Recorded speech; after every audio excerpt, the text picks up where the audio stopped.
if you in prison, right, and you weak and you new, you don't accept gifts, food from people. If you new, and food is sacred in there. People fight, people die, people do this, they stab, they do all this stuff over food, right?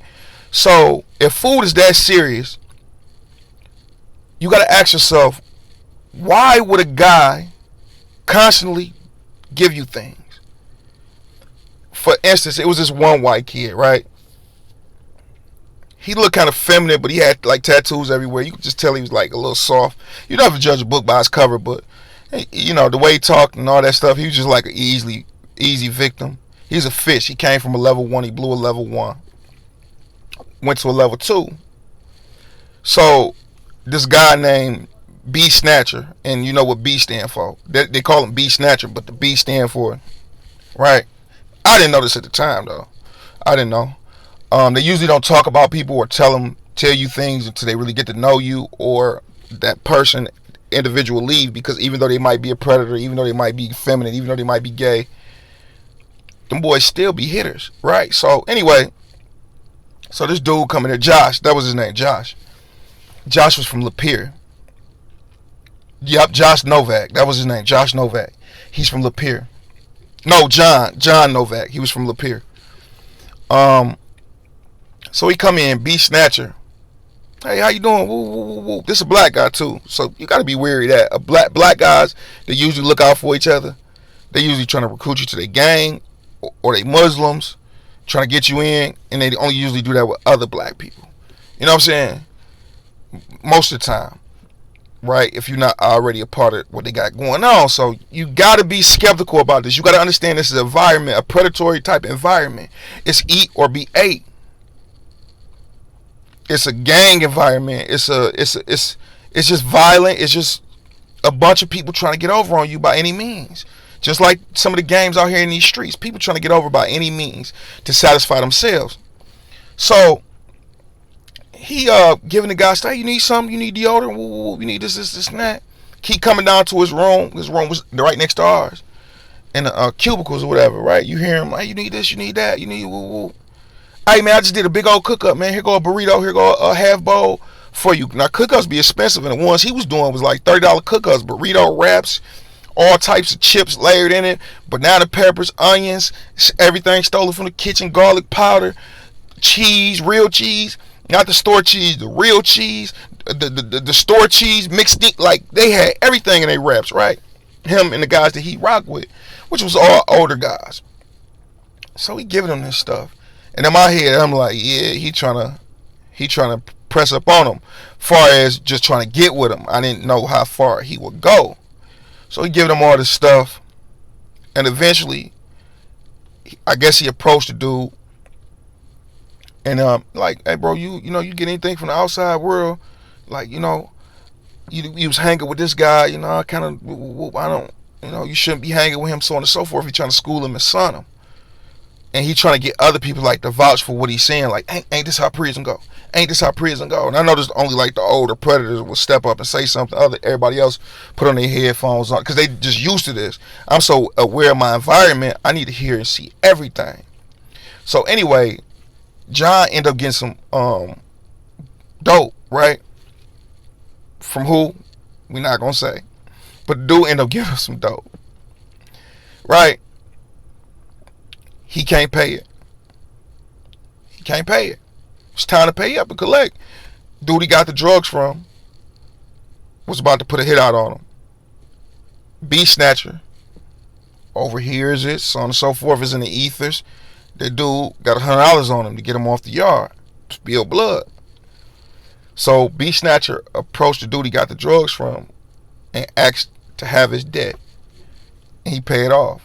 Dude said, I don't care how you woo. If you got the money right now, then give it to me or send it to me. B Snatcher like, give me a day. I'm going to give you 50 food, all good stuff, and I'm going to give you 50 in cash from the outside world. What's the cash app, so on and so forth. He ended up doing it. John ended up belonging to him in the long run. Ended up belonging to him. 2 months down the line, John get approached. Hey, you gonna do this? You gonna do that? You gonna go with them? I'm done with you. You and all, and this is the thing that they use when you're trying to go home. John was on a deferral, that means after he completed his classes, like where was school and GED, welding, whatever, and got a good work report, the parole board after he finishes class will call him back and usually grant you a parole if you want a deferral if you haven't been in no trouble and you completed everything they told you to complete. So he go to him like, hey, look, you in your classes.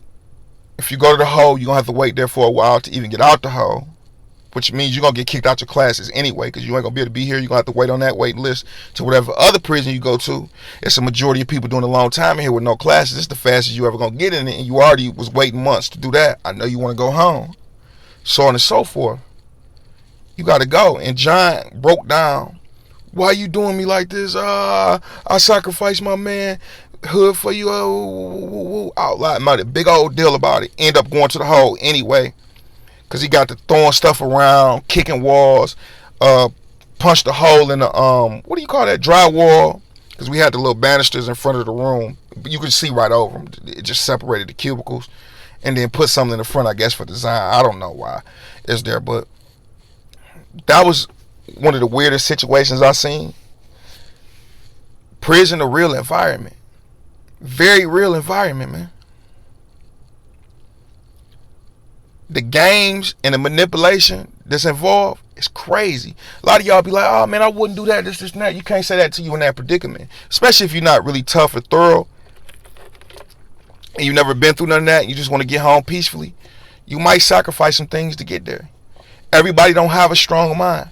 Everybody don't think that they'll be safe if they go to the police. I seen something also interesting on Vlad TV too, where Michael Thompson was talking about getting pressed, right? And people was commenting saying you could just easily go to the police. It don't work like that. Some police might tell you, go do what you got to do. Go defend yourself. We don't care. Or we ain't gonna do nothing but put you right back on the yard if you do lock up.